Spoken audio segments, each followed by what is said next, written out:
Hi, I'm Dr. Michael Taggart with the Kirkland Thyroid Institute. I have over 18 years clinical experience helping people overcome chronic health conditions. In our office, we specialize in evaluation and successful treatment of chronic thyroid conditions which have not responded to traditional medical care.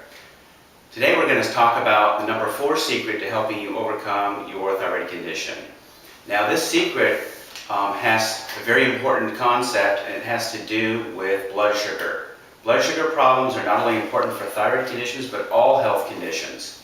And the reason that's true is that as you digest your food, eventually that will turn into glucose, or what we call blood sugar, and that has to get into the cell, and your body's going to use that glucose to convert it into energy so that your cells can run. So if you're not getting that glucose into the cell, or the quality of the glucose is not as it should be, you're going to have health problems, and it's going to affect your thyroid, and it's going to affect a lot of other systems of your body. So having your blood sugar handled and having that work properly is very important for your overall health. So what I want to do is I want to talk about different types of blood sugar problems. And the first one we'll talk about is what we call low blood sugar, or sometimes called hypoglycemia. Now, how you would know you have hypoglycemia is based on a blood test. The functional range, which is the range that we use in our office, blood sugar is between 85 and 100. So if it's less than 85, you have what we call functional low blood sugar. Now, some common symptoms would include relying on coffee to keep you going throughout the day. Also, if you eat, you feel a lot better. Irritability and lightheadedness in between meals. Those are all classic low blood sugar symptoms. Now, if you have low blood sugar, some of the things that can be done to help that is that you need to eat very frequently throughout the day. You need to make sure you have protein with breakfast, lunch, and dinner. And then you also need to have some protein-based snacks to keep your blood sugar more level. We also put patients on supplements that will help the blood sugar, and also essential fatty acids. We recommend a product called, has evening primrose oil, and it has flaxseed oil in it, and it's called a super EPA. Now, on the other side of the coin, you have low blood sugar. You can actually have high blood sugar. Now, in high blood sugar, that's divided into 2 divisions. One is what we call insulin resistance, where your blood sugar would be over 100, but not at over 125. If it's over 125, that's diabetes. Now, a much more common condition is insulin resistance. And what happens with insulin resistance is that because you have too much stress and or you're eating too many carbohydrates, your body's consistently producing insulin, and it's producing too much of it, and what happens is that the cells kind of burn out on all the insulin that you're producing, and the cells stop responding to it. So instead of getting that glucose into the cell, it's not going to the cell, so over time it's slowly rising in your bloodstream, which is going to give you what we call insulin resistance. If it gets really high, over 126, and that's diabetes.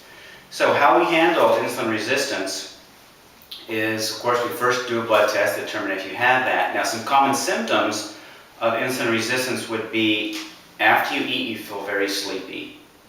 Also, another symptom is that you crave sugar, especially after you eat, but yet it doesn't really satisfy you. You just want sweets. Another symptom would be that your waist girth is larger or equal to your hips. Your hips should actually be more broad than your waist. So if that's not happening, that may be a sign that you have insulin resistance. So if that's happening to you, how we address it is we work with the patient to help reduce their stress level. We highly encourage aerobic exercise because that's very helpful in having your receptors become more responsive to your insulin. And also we put patients on specific supplements which have been shown to actually reduce blood sugar. There's 2 products that we use. One's called glycin, and we use another one called protoglycin, which are herbal-based products that are very helpful in helping your blood sugar reduce. We also put patients on a product called omega-3, which is fish oil, which will also help reduce your glucose. Now, if your blood sugar has gone beyond insulin resistance, you've had it for a long time, you actually climbed into diabetes, we could also handle that in a similar fashion. Now, what's interesting is that some patients have a combination of low blood sugar and high blood sugar. So what's happening is that the blood sugar is going up and down throughout the day. So you can imagine what that's going to do to how you feel. It's really going to make you hard to focus. You're going to be prone to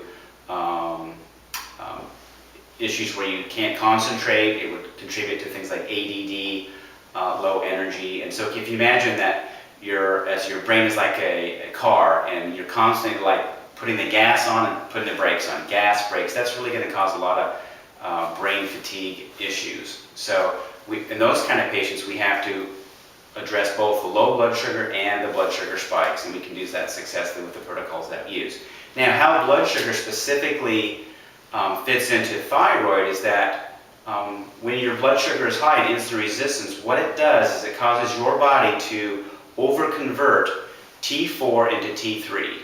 So T4 is what your thyroid gland makes. It's the majority of the hormone that the thyroid gland makes, and then your body needs to convert it into the active form of T3. So if your body is over-converting that because of high blood sugar, what will happen is that the thyroid level of what we call free T3 will raise. However, because the body has a lot of backup mechanisms that aren't going to allow your body to respond to high levels of thyroid hormone, because that would put you into a hyperthyroid state, which is very dangerous because you can have like a heart attack from it. So what the body will do is it will quickly start becoming resistant to that high T3, and then what that happens is that T3 will not be able to get into the cell, and you'll have a resistant pattern, and so you'll end up with a low thyroid pattern, which is going to be inability to lose weight, thinning hair, falling out hair, cold hands and feet, fatigue and depression. Those are the kind of the classic low thyroid symptoms. So how we handle this is to effectively deal with the blood sugar issue. Now, typically this pattern is not caught by a medical clinic because they're not typically testing for free T3. The level for free T3 is 2.3 to 4.2. So if you're not in that range, you may have a problem. And typically you're going to be lower than that, which would indicate that you're actually be higher than that. Your free T3 is higher. So if it's above 4.2, you may have this T3 resistant component. So if the information I've shared with you is something you weren't aware of, you've never had your blood sugar checked or never had free T3 checked, and you haven't had the comprehensive evaluation that we offer in our office, I'm going to highly recommend that you give us a call at 425-821-1101 and set up your free 2 visits so that we can start helping you so that you can get your life back. Now next week we're going to be talking about the next secret, the 5th secret to helping you overcome your chronic thyroid condition, and that's going to have to do with another gland that's very important for energy level, and it also has a huge effect on blood sugar. So we'll be talking about that next time.